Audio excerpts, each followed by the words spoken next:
Imagine living under a ruler who could end your life with a single word, a man whose paranoia turned Rome into a theater of blood. Under his shadow, one of the most brilliant minds of philosophy was forced to die, Seneca. But what if I told you there was another philosopher who faced that same monster and lived?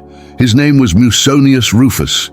And while history often remembers Seneca as the tragic Stoic who fell to Nero's wrath, it forgets the man who quietly defied that same tyranny. Not with wealth, not with power, but with an unshakable character. This is the story of the philosopher who survived the darkness, not by fighting against it, but by mastering himself within it. According to Marcus Aurelius, waste no more time arguing what a good man should be. Be one.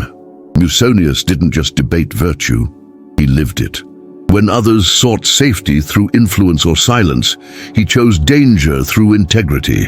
While Nero's court drowned in vanity and fear, Musonius embodied what it truly meant to be free, because freedom, for him, wasn't the absence of chains, it was the mastery of the soul. Epictetus, who would later become his student, revealed the secret that defined his teacher's strength. No man is free who is not master of himself. That idea, simple yet immortal, became Musonius's weapon. He stood before corruption armed only with reason, endurance, and moral clarity. In an empire obsessed with spectacle, he practiced silence. In a world that worshipped pleasure, he embraced simplicity. While others fell, he endured.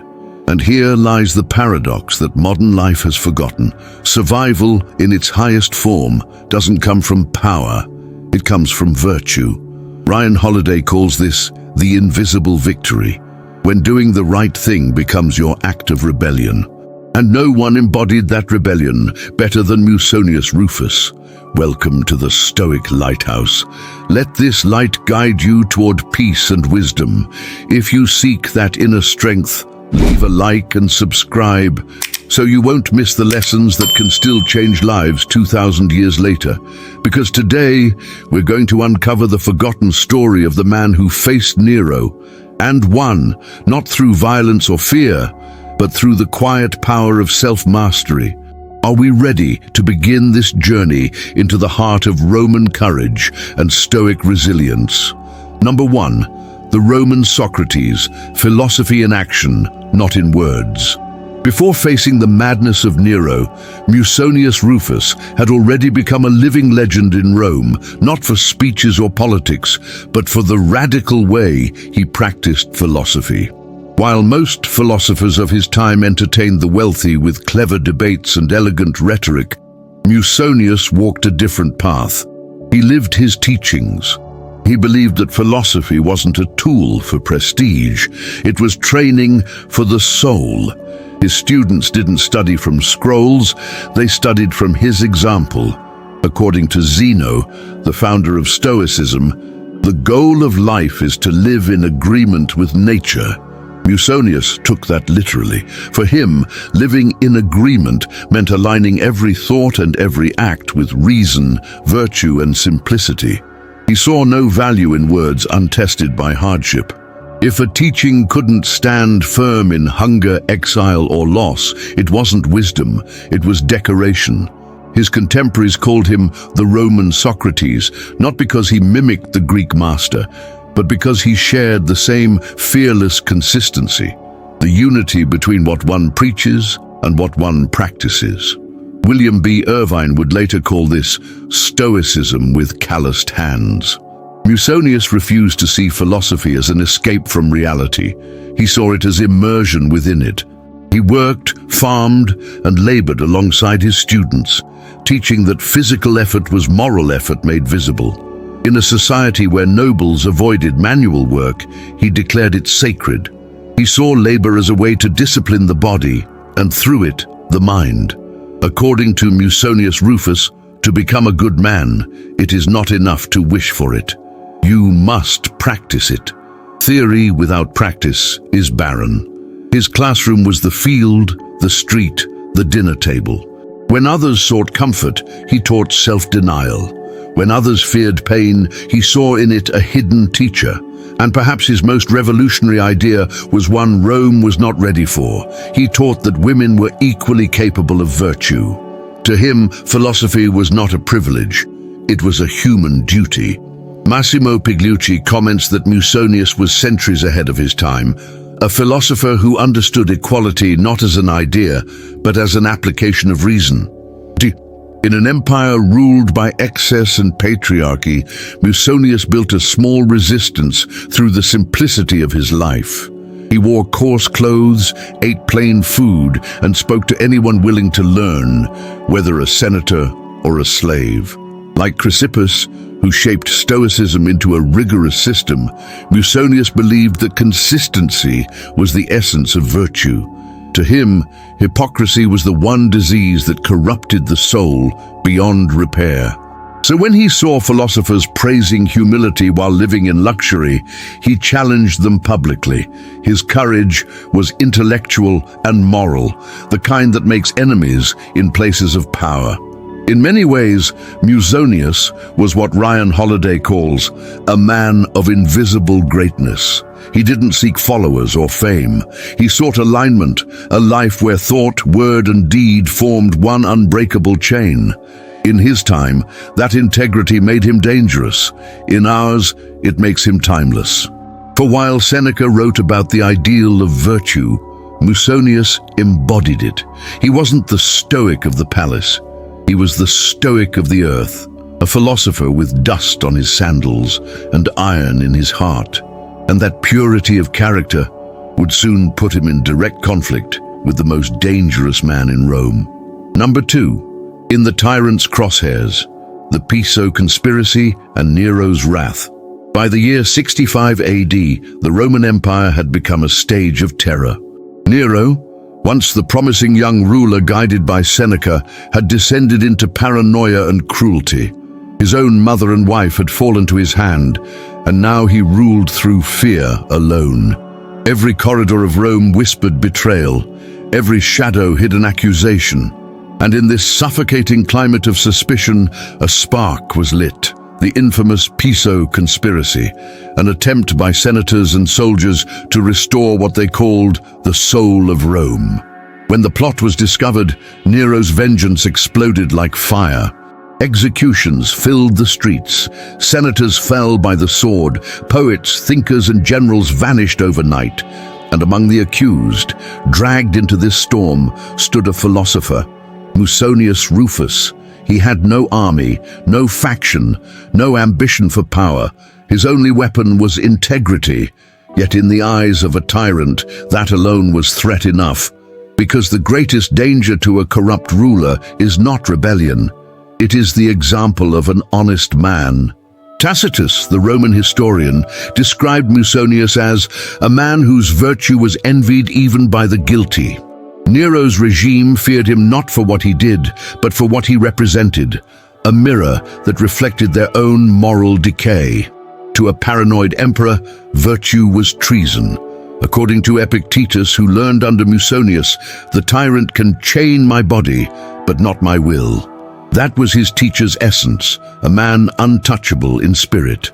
Musonius advised his students, including nobles like Rubellius Plautus, not to fight tyranny with swords, but with composure. Do not descend into the madness of the unjust, he would say. Master yourself, not the crowd. And yet, his association with men like Plautus, his moral influence over Rome's youth, and his fearless voice made him a marked man. He was accused of inspiring rebellion through philosophy, of disguising sedition behind lectures on virtue. Here the contrast between Seneca and Musonius reached its peak. Seneca's downfall came from proximity to power. His immense wealth, his political ties, his very visibility. Musonius's crime was invisibility. He had no wealth, no political stake, only an incorruptible presence that whispered to every honest Roman that truth still existed. Ryan Holiday writes that power fears what it cannot control. That's why Nero feared Musonius.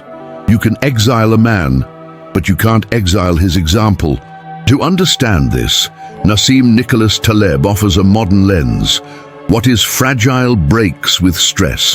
What is anti-fragile grows stronger through it. Seneca, tied to politics and gold, was fragile. His fall was tragic, inevitable. Musonius, who owned nothing and owed nothing, was anti-fragile. Every act of persecution only purified him. Every threat of death revealed how free he already was. When Nero's wrath finally reached him, the philosopher did not plead or beg. He simply accepted the consequence of living by his code. For a world built on lies cannot tolerate a man who insists on truth. And for that, Musonius was sentenced not to death, but to something the empire considered worse: exile, a punishment meant to break him. But for Musonius Rufus, exile would become the ultimate test of Stoic philosophy, because for a man who has already mastered himself, no place, no matter how barren, can imprison the mind. Number 3. Exile on the barren island, turning punishment into training. The sentence was meant to destroy him. Far from the marble palaces of Rome, Musonius Rufus was sent to a forsaken island called Gyros, a place so desolate that even the sea seemed to avoid it. The winds screamed through rocks stripped of life. There was no shade, no fruit, no softness. Gyros was where Rome buried its unwanted souls, where men were sent not to live, but to vanish. For many, exile meant despair. For Musonius, it meant freedom. He arrived not as a prisoner, but as a student of life, ready for the harshest lesson philosophy could offer. That true strength is proven only when everything is taken away. What would remain of a man when comfort, safety, and reputation are stripped from him? For Musonius, the answer was simple: character. According to Marcus Aurelius, the impediment to action advances action. What stands in the way becomes the way. That idea, later echoed by Ryan Holiday in The Obstacle is the Way, was not theory to Musonius. It was his daily reality.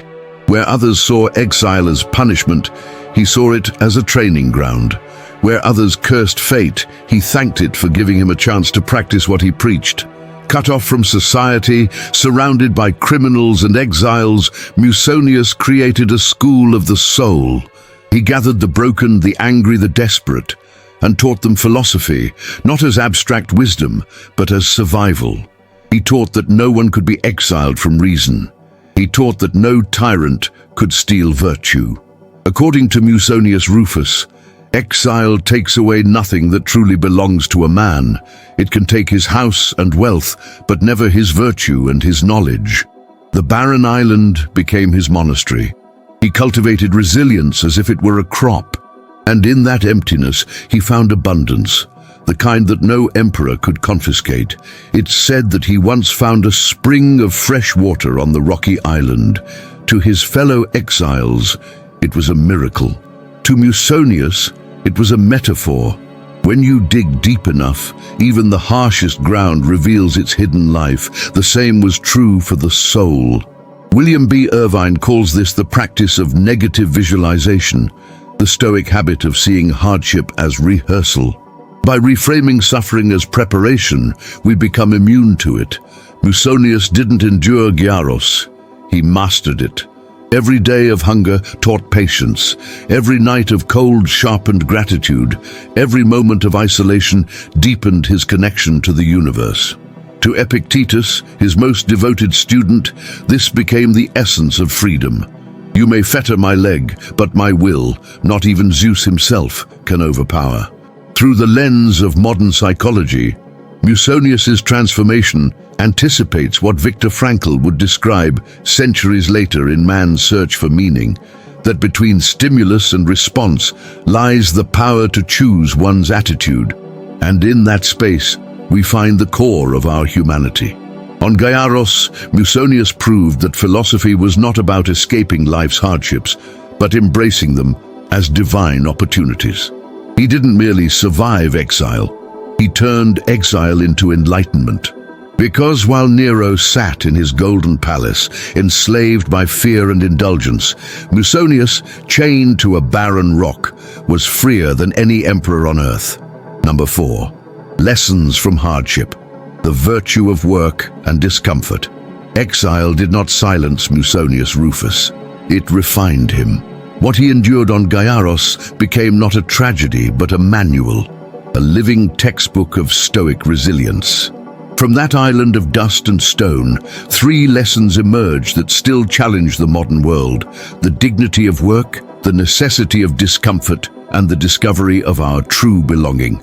The first lesson, the dignity of work, stood in direct opposition to Roman aristocracy. In a culture where manual labor was seen as degrading, Musonius called it divine. He taught that working with one's hands was a form of prayer, a dialogue between body and soul. He didn't preach detachment from the world, but engagement with it. For him, the field was as sacred as the temple. According to Musonius Rufus, it is inconsistent for a man to say he is good, yet be useless, doing nothing to support his own life. This belief wasn't just moral, it was revolutionary. In the same way that Matthew B. Crawford, a modern philosopher and craftsman, defends the value of skilled labor in an age of screens, Musonius argued that tangible work restores dignity. Crawford writes that working with your hands teaches you what abstract knowledge never will.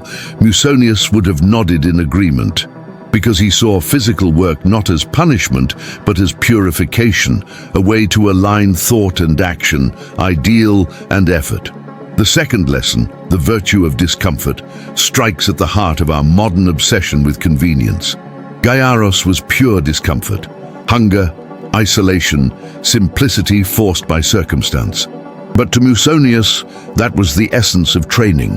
The Stoic does not wait for comfort to live well. He learns to live well without it. According to Zeno, fortune does not make a man.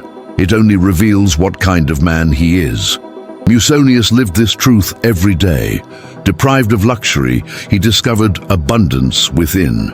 He practiced voluntary discomfort long before it had a name: fasting, sleeping on hard surfaces, embracing cold, not to suffer, but to remind himself that peace does not depend on softness. William B. Irvine would later call this psychological inoculation, small doses of adversity that prepare the soul for life's inevitable storms. In Gyaros, this practice wasn't optional, it was survival. And yet, by embracing it, Musonius found a paradoxical freedom. The less he needed, the more untouchable he became.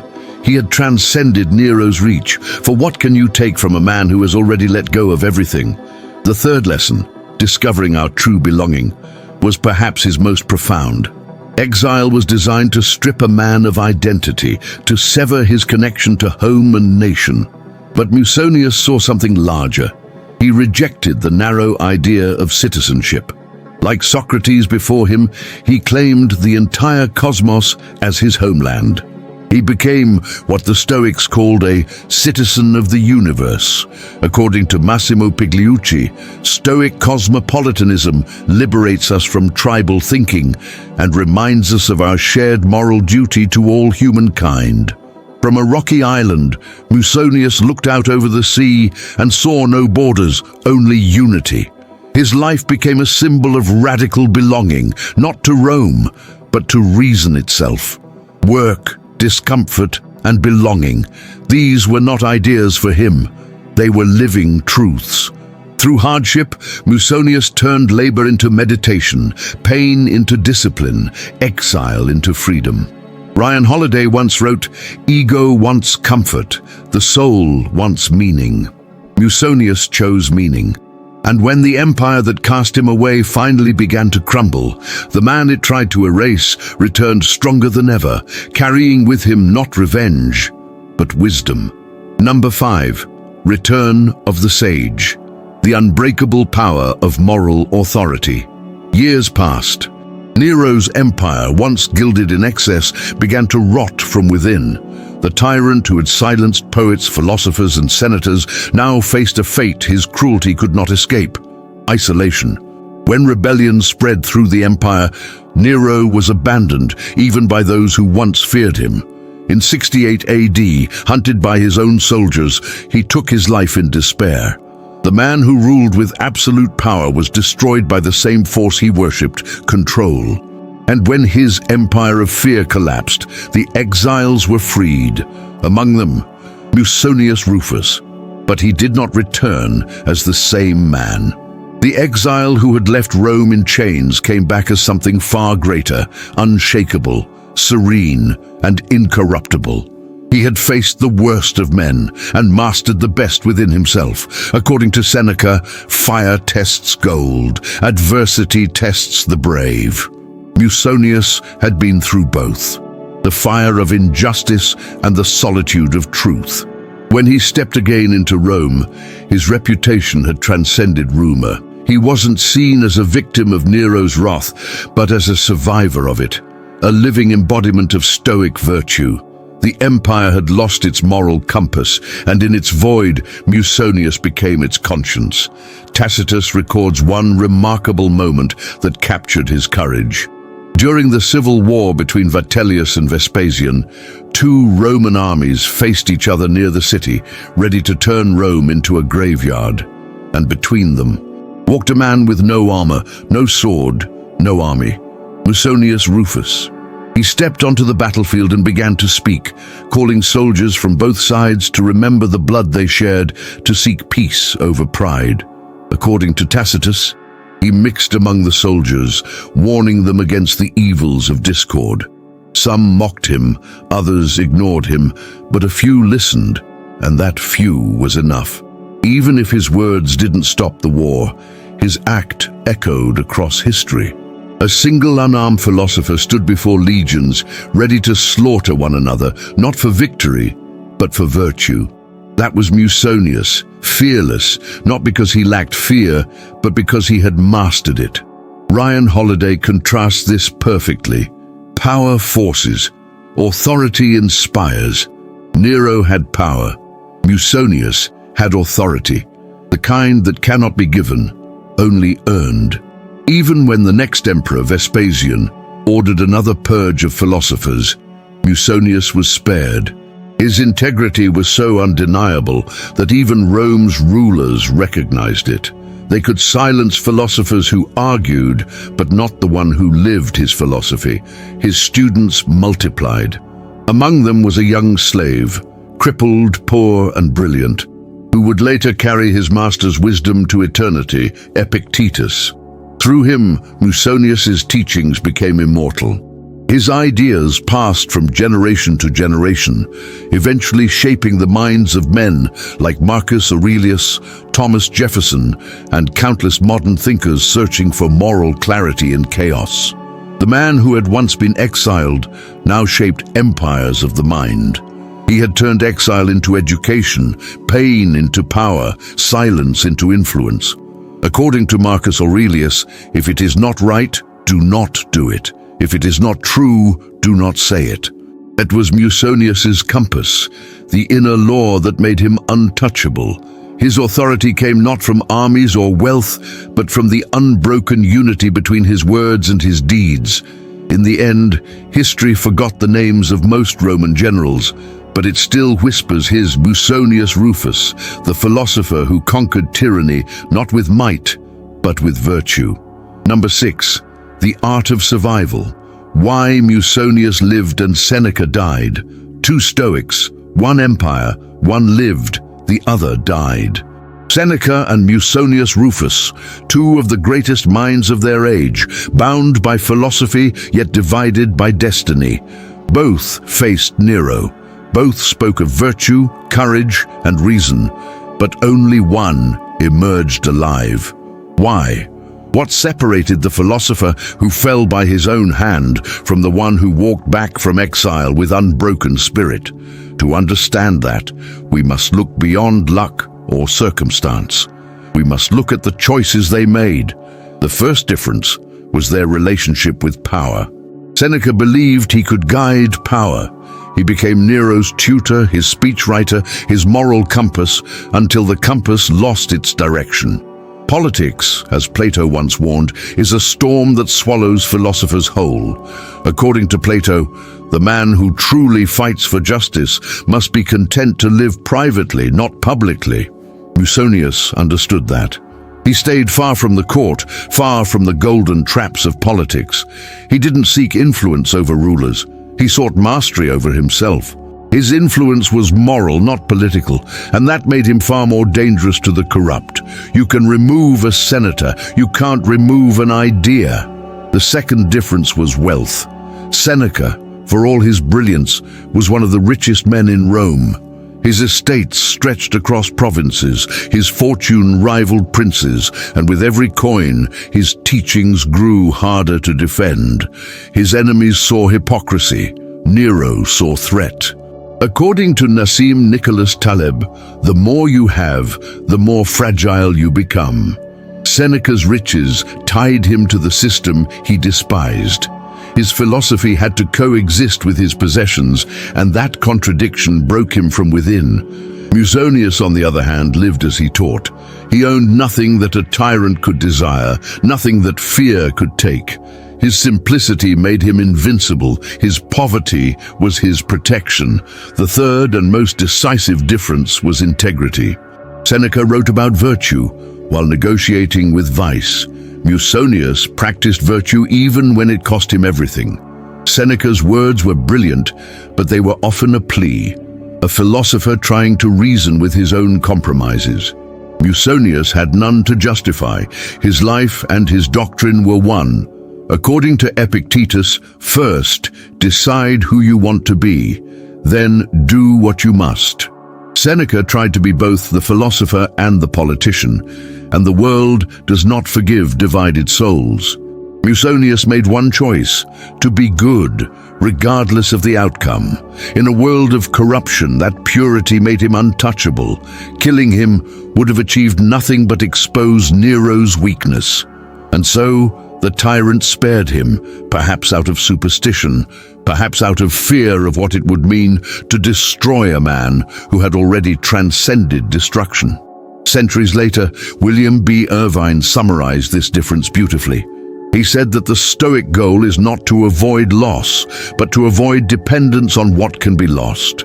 Seneca was bound to his position, his wealth, his influence. Musonius was bound only to virtue, and virtue can't be exiled, broken, or killed. The story of their fates is not just a contrast of fortune, it's a lesson in philosophy's ultimate test. Will you shape your values to fit your life, or will you shape your life to fit your values? One man tried to shape the world, the other shaped himself.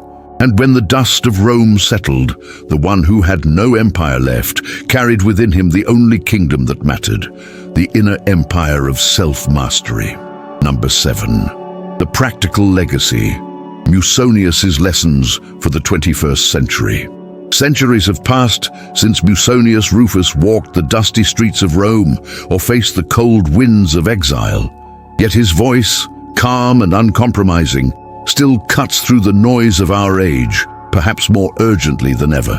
Because the modern world, for all its progress, still suffers from the same diseases Musonius sought to cure: distraction, vanity, dependence, and moral confusion. His lessons were not written for the ancient empire alone. They were written for us, the empire of comfort, noise, and speed. The first of his modern lessons is this: philosophy must be lived, not quoted. We live in a time where everyone talks about mindfulness, discipline, and authenticity, yet few truly practice them. Stoicism has become a hashtag, a brand, a posture, but Musonius would have none of it. He believed that wisdom without action is dead, that moral clarity is forged, not performed. According to Musonius Rufus, what is the point of discussing courage if you never act with courage? What use is self-control if you surrender to every impulse? This challenge echoes in every generation. Ryan Holiday calls it the Stoic paradox of modern life, that the more we read about strength, the less we build it. Musonius reminds us that self-mastery begins with daily habits: how we speak, how we eat, how we treat others, and how we face adversity. The second lesson is freedom through simplicity. In the 21st century, our chains are invisible: debts, algorithms, social validation. we mistake convenience for freedom. Musonius, living in a world obsessed with excess, preached the opposite, that true freedom begins when we need less.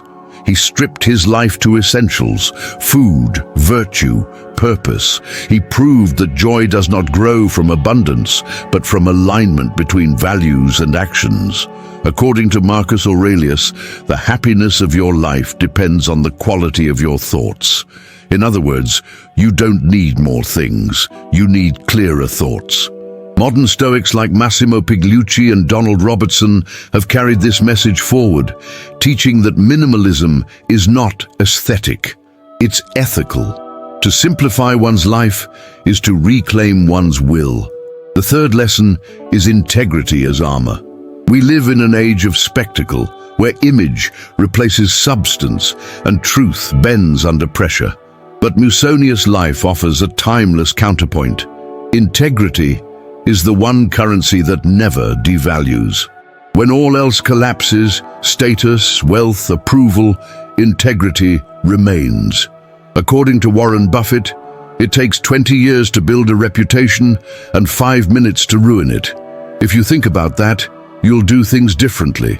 Musonius lived that difference. His authority outlasted emperors because it was built on consistency, not compromise. He taught that the world doesn't need more clever people, it needs more honest ones. And his final lesson is one William B. Irvine calls tranquility through purpose. In a world addicted to comfort, Musonius reminds us that the soul doesn't seek ease, it seeks meaning. Every hardship is a summons to growth, every challenge a mirror of our discipline. He turned exile into practice and pain into philosophy. His message to us is simple, but not easy. Stop running from discomfort. Let it shape you, polish you, and remind you of who you truly are. As Epictetus said, no great thing is created suddenly. Be patient, act with purpose, and trust the process. Musonius Rufus didn't leave behind empires, monuments, or wealth. He left something far greater, a philosophy that outlived them all. A blueprint for becoming the kind of person no tyranny, no hardship, and no time can destroy. And that blueprint still works. In a world ruled by ego, noise, and endless distraction, the story of Musonius Rufus stands like a monument, carved in silence. He didn't seek fame. He didn't chase glory, yet his name still echoes across 2,000 years. Why? Because when the noise fades, only truth remains. And Musonius lived truth so fiercely that even a tyrant couldn't silence it. He taught that virtue is not a word, it's a weapon. That philosophy is not escape, it's resistance. That freedom is not the absence of pain, it's the mastery of it. He proved that no emperor, no injustice, no exile could defeat a man who governs himself. This is why his legacy still matters, not as an ancient story, but as a mirror for us today. According to Epictetus, do not explain your philosophy, embody it. Musonius embodied it to the end. He lived in complete harmony between what he said and what he did. And that harmony, that integrity, is the rarest and strongest form of power. We live in a culture obsessed with image, but Musonius reminds us that reputation fades, character endures. You can fake wisdom for the crowd, but you can't fake peace in the mirror. Integrity is the quiet revolution that needs no audience, and that's what makes it unstoppable. According to Marcus Aurelius, waste no more time arguing what a good man should be. Be one. Musonius didn't conquer the world, he conquered himself, and in doing so, he left a message that cuts through every generation. Don't seek to impress, seek to be unshakable. So now I ask you, what did Musonius's life awaken in you? Which part of his journey speaks to your own fight for peace, resilience, and authenticity? Tell me in the comments. Your reflection may be the light someone else needs today. If this story moved you, hit like so more people can find it. Share it with someone who's trying to stand tall in a world that keeps bending the truth. And if you haven't yet, subscribe to the Stoic Lighthouse, where ancient wisdom still shines through modern storms. Because in our next video, we're uncovering the forbidden ideas the world tried to erase. The philosophies so dangerous, so transformative, that history itself tried to bury them. You won't believe what was hidden and why it still matters today. Remember this final truth, the one Musonius lived, suffered, and proved. You don't need power to be free. You don't need wealth to be strong. You only need the courage to live in truth when the world trades it for comfort. Because when the noise dies down, integrity still stands, and that is the silent strength of the Stoic. See you in the next video.